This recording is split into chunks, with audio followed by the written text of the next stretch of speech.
السلام علیکم، حضور سے نام سیاض احمد اور مجلس لیڈر۔ میرا سوال ہے اللہ تعالیٰ کے 104 صفاتی نام کیوں ہیں؟ کتنے؟ 104۔ 104 تو نہیں ہیں، احادیث سے 99 نام ثابت ہیں اور بعض کے نزدیک 101 ہیں۔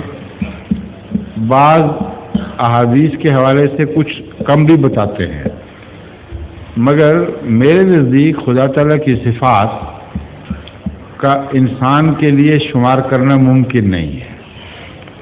اس کی وجہ یہ ہے کہ انسان کے اندر خدا تعالیٰ کی جو صفات سمجھنے کی طاقت تھی اتنی اللہ نے ہمیں بتا دی، مگر خدا محدود نہیں ہے، اس لیے ہو سکتا ہے اس کی کچھ اور مخلوقات ہوں جن میں اور قسم کی صفات سمجھنے کی طاقت ہو، تو اللہ نے ان کو اپنے اور بھی نام بتائے ہوں۔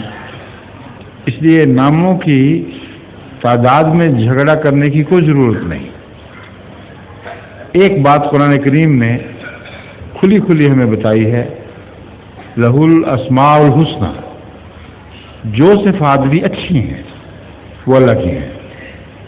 تو 101 ہوں، 104 یا 99 یا کم، یہ دیکھنا ضروری ہے کہ جو صفات یا جو نام، ایک ہی بات کے دو نام ہیں، یہ خدا کی طرف منسوب کی جا رہی ہیں، وہ اچھی ہے کہ بری؟ اگر اچھی ہیں تو ضرور خدا کے ہوں گے۔ سمجھ گئے؟ شکریہ۔ شکریہ۔ ظہور مہدی آخر زمان ہے،